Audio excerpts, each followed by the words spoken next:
আসসালামু আলাইকুম প্রিয় গাইস, সবাই কেমন আছেন? নিশ্চয়ই আলহামদুলিল্লাহ অনেক ভালো আছেন। আমি শিউলি ব্লগার থেকে আবারও আপনাদের মাঝে নতুন আর একটা ব্লগ ভিডিও নিয়ে হাজির হয়েছি। আশা করি আপনারা অনেক ভালো আছেন। আমি আপনাদের দোয়ায় এখন মোটামুটি ভালো আছি। একটু অসুস্থ ছিলাম দিনে, যার কারণে আজকে আপনাদের জন্য কোনো ব্লগ ভিডিও আমি ভিডিও করতে পারিনি বা কোনো ব্লগ করতে পারিনি। আজকে যা করেছে আপনার ভাই একটু রেসিপি করেছে এবং খুবই দুর্দান্ত একটা রেসিপি, আলুর আলুর ডালের আলুর ডাল এবং ডিমের রেসিপি। আপনারা রেসিপিটা অবশ্যই দেখবেন, আশা করি সবার খুব ভালো লাগবে। আর আমি আজকে কোনো ব্লগ করতে পারিনি, এর জন্য সবার কাছে দুঃখিত, ক্ষমা চেয়ে নিচ্ছি। আজকে আপনারা যে রেসিপিটা আপনার ভাইয়া করেছে, আশা করি সবার ভালো লাগবে। আর ফুল রেসিপিটা আছে, অবশ্যই আপনারা দেখে নেবেন। এখানে একটা বড় একটা আলু আছে, যেটাও পিস পিস করে কেটে নিয়েছে। তার ভিতরে 6টা মরিচ দিছে, কাঁচা মরিচ, আর 4টা ডিম দিছে। তো ডিম আর কাঁচামরিচ আলু একসঙ্গে সিদ্ধ করে নিছে। এর ভিতরে একটা রসুন দিছে, আস্ত রসুন। একটু লবণ দিয়ে সিদ্ধ করলে বন্ধুরা ডিমের খোসাটা কিন্তু সুন্দরভাবে উঠে যায়। আসলে এভাবেই একটা সংসারে যখন স্বামী স্ত্রী থাকে, তখন দুজন দুজনের প্রতি এভাবেই টেক কেয়ারগুলো হয়। যদি তারা দুজন দুজনের প্রতি সম্মান বা ভালোবাসা থাকে। মরিচগুলো উঠিয়ে নিল ঠান্ডা হওয়ার জন্য। ওখানে ডিম আর আলু আর একটু সিদ্ধ হবে।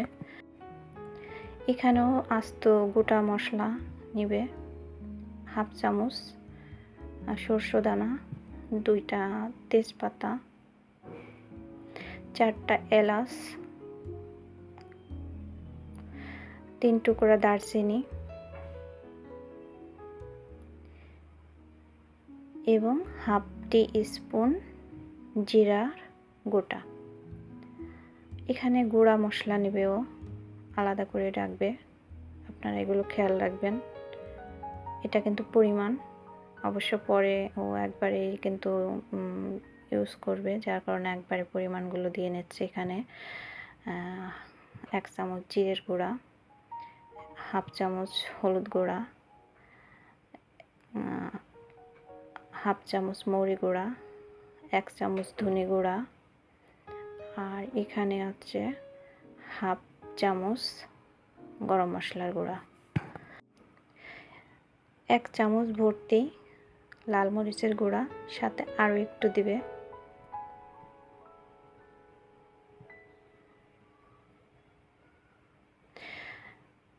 এক চামচ লবণ দিয়ে দিল।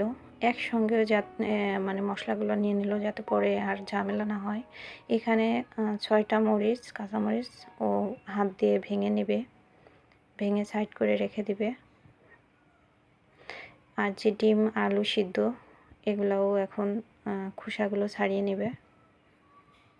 বন্ধুরা, এভাবেই আসলে একটা সংসারে সুখ শান্তি থাকার জন্য দুজন দুজনের প্রতি খেয়াল রাখা, বা একটা মেয়ে লোক কিন্তু এভাবে একটা পুরুষ মানুষের কাছ থেকে আশা করে। তবে ও অনেক কষ্ট এবং পরিশ্রম করে এসে ও যে আমার শরীর অসুস্থতা দেখে রান্না করবে, আমি কখনো ভাবিনি। আবার সে ভিডিও করছে, এটা কিন্তু তার একটা ধন্যবাদ আমি তাকে ভিডিওর মাধ্যমে দিয়ে দিচ্ছি, যদি সে আমার ভিডিওটা দেখে।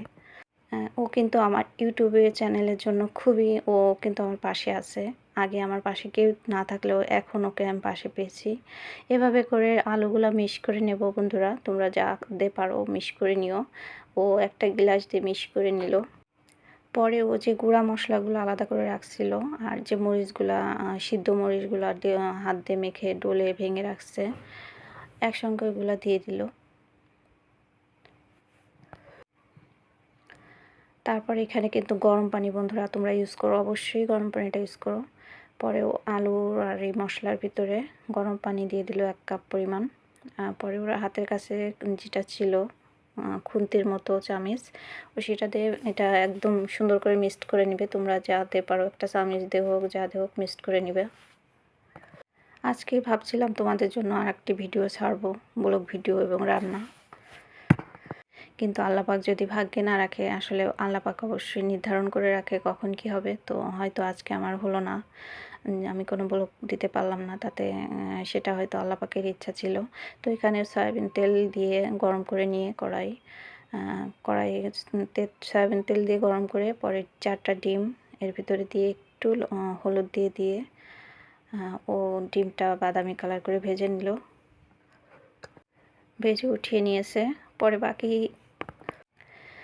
বাকি যে তেলটুকু ছিল তার ভিতরে যে আদা রসুন কুচি, এখানে মানে মাঝারি সাইজের একটা পেঁয়াজ, পরিমাণ মতো আদা আছে, আর 7-8টা কোয়া রসুন আছে। সেটাই একটু বাদামি কালার করে ভেজে নিতে হবে বন্ধুরা। যতক্ষণ পর্যন্ত বাদামি কালার না হয় তোমরা অবশ্যই ভেজে নিবা সে পর্যন্ত। তো আসলেও এত কষ্ট করে সকালে বেরোয় গেছে। বেরোয় যাওয়ার পরে যখন ও সেখান থেকে এসে দেখে আমি অসুস্থ বন্ধুরা, তখনও যে আসলে রান্না করবে বা সেই সঙ্গে ভিডিও করবে আমি এটা একদমই ভাবি নাই। তো যাই হোক, ও আমাকে সারপ্রাইজ দিল। রান্নাবান্না শেষ করে পরেও আমাকে এসে ডাকলো। ডাকার পরে তো আমি দেখি যে বাহ, অনেক সুন্দর করে একটা রেসিপি করেছে, আবার সাথে ক্যামেরা বন্দি করছে।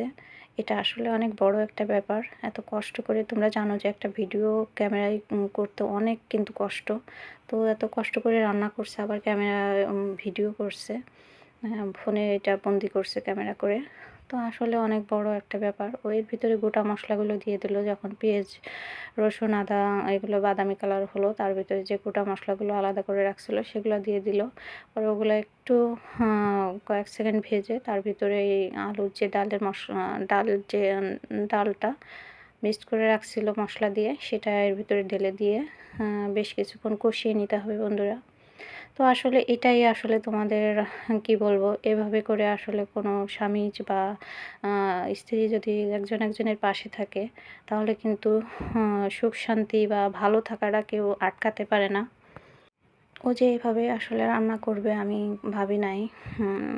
মানে ও আজকে অনেক কষ্ট হয়েছে, রাতে ভালো করে ঘুমও হয় নাই, অনেক রাত্রে আসছে। এ তো দেশের বাড়ি না, বাংলাদেশ হলে যাও কোনো ব্যাপার ছিল না। মালয়েশিয়াতে তো পাই টু পাই কাজ করতেই হয় বন্ধুরা।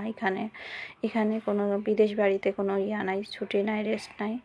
যখন আলুর ডালটা কষানো হয়ে যায়, তেলটা ফুটে আসে, তার ভিতরেও আবার ডিমটা দিয়ে দেয়। একটা রসুনও সিদ্ধ আছে এর ভিতরে, এটাও আর একটু কষিয়ে নিবে বেশ কিছুক্ষণ।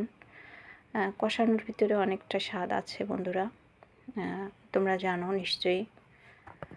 তোমরা যারা এ পর্যন্ত ভিডিওটা দেখছো অবশ্যই একটা লাইক করে দিও, কমেন্ট করো একটু সুন্দর ভালো লাগবে। আর যাদের এই রেসিপিটা ভালো লাগবে তারা অবশ্যই রেসিপিটা তুলে নিতে পারো।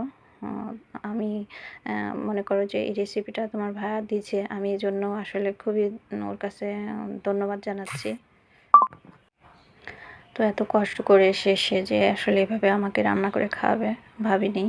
পরে ওর ভালো করে ওটা কষানো হলো, ডিম আলু যখন কষানো হলো, তেলটা ফুটে উঠলো, পরে গরম পানি দিল। তোমরা কিন্তু অবশ্যই গরম পানি দিবা পরিমাণ মতো, ঝোলের মতো। এটা কিন্তু আরও 10 মিনিটের মতো জাল হবে। তো এভাবে করে রান্না করে নিল।